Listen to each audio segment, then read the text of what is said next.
Hello. Now you might be wondering why the camera is looking at my sizable torso. It's because the center of this video is not me, it's the Bardolin. Yes, it is finally finished. So, quick tour of what we got to last time. I've added the fret switches, are now soldered in. I've put a little guard here to get rid of all the splinters. There's a gearbox so that the crank handle works. So for those of you who missed the original recordings, this is a musical instrument, somewhat unusual, a little bit like bagpipes or maybe a Hurdy Gurdy. It's inspired by the Hurdy Gurdy. So quick tour, we have our power switch, and we have a couple of switches down here that modify whether the chords that it plays are major or minor, and whether the chords are played completely according to the frets or whether some of the notes are held back. Those buttons do work, but the difference in frequency is so slight you can hardly hear it. If you imagine this has been a 4-stringed instrument, these are the strings. So I can switch these on. If I put all 4 strings on, I strum. We'll do some little air quotes there. Strum. There we go. A very horrible sound. Want to know how loud it goes? It doesn't go up to 11. It goes up to 10.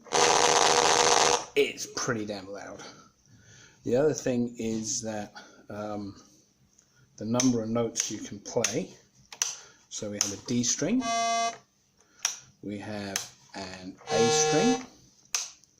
This one's a D, but if you change to minor, it's supposed to be a C. I can't hear the difference. I think the wire's broken off. And this one's F sharp for reasons of keying. And if you play 2 strings at the same time, you get this rather beautiful interference pattern. 3, it's not so good. And there's a variety of combinations you can play. Now,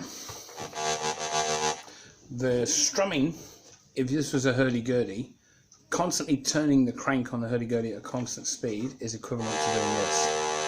Just holding it down in one place. Changing the speed of the hurdy-gurdy is done that way. And if you think about a hurdy-gurdy doing the back and forth paddling sort of action, that's like this. Now, up here are the frets. This button I have to move. This is the octave button. Which again, I think there we go. So that changes the octave. It's in the wrong place because I've got 4 fingers and I need 5 fingers to play that, so I need to move that somewhere my thumb can reach. These buttons here, I actually place them literally by putting my hands on the plastic and drawing where all the fingers end, so they're not randomly distributed. They are the pattern of my hand. And they play in binary, so open note, 1st fret, 2nd fret, 3rd fret, 4th, 5th, 6th, 7th, 8th, 9th, 10th, 11th, 12th, 13th, 14th, 15th fret. So it goes up in semitones. It's like fretting a guitar, only because it's binary, you don't move your hand up and down the fretboard, you have to try and remember all the binary numbers. So with that in mind, if I take a piece of sheet music, it's very hard to play from the notes, but you can do this. This is binary music. So this says play this fret pattern, these 3 notes one after the other, and then play them twice. And there's a horrendous bit in the middle, there's a lot of finger changes. I'm going to attempt to play a tune here. I've been practicing about 10 minutes now. I basically went on Google, found a tune that you should all recognise, and converted it to binary, and hopefully I'll be able to play it. I'm not 100% certain I can. I'm just going to raise my chair a bit so you can see the whole instrument, which is going to be quite tricky. Let me just wobble about here, and I'll see if I can butcher a well-known tune.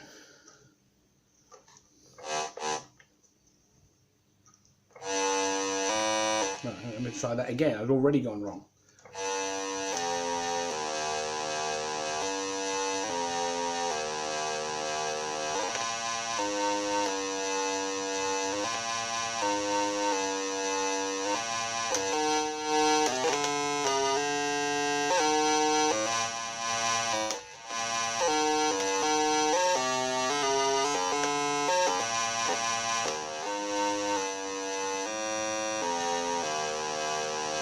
We'll save one extra note at the end and the changes in the middle being a bit off.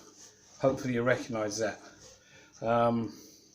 We can play it melodically, so with just one note at a time.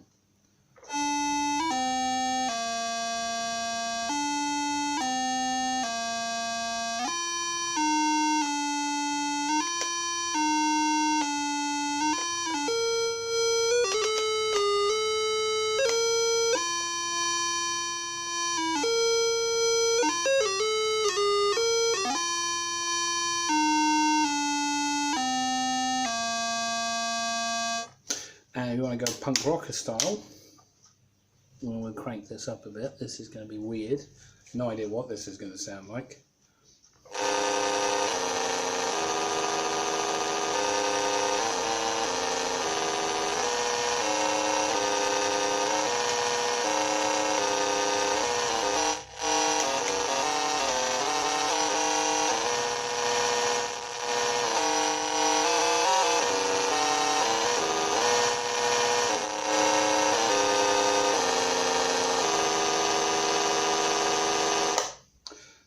I'd love to know what you think that tune might be.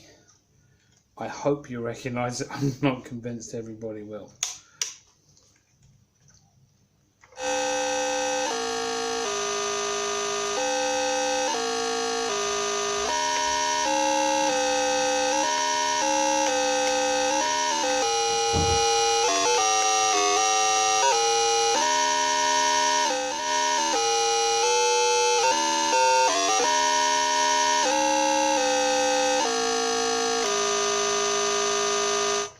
Those changes in the middle are incredibly difficult, and I know I'm playing it wrong, but hopefully the two ends of the tune should be recognisable. I promise I'll learn something a bit more interesting later on. So with that, cheerio.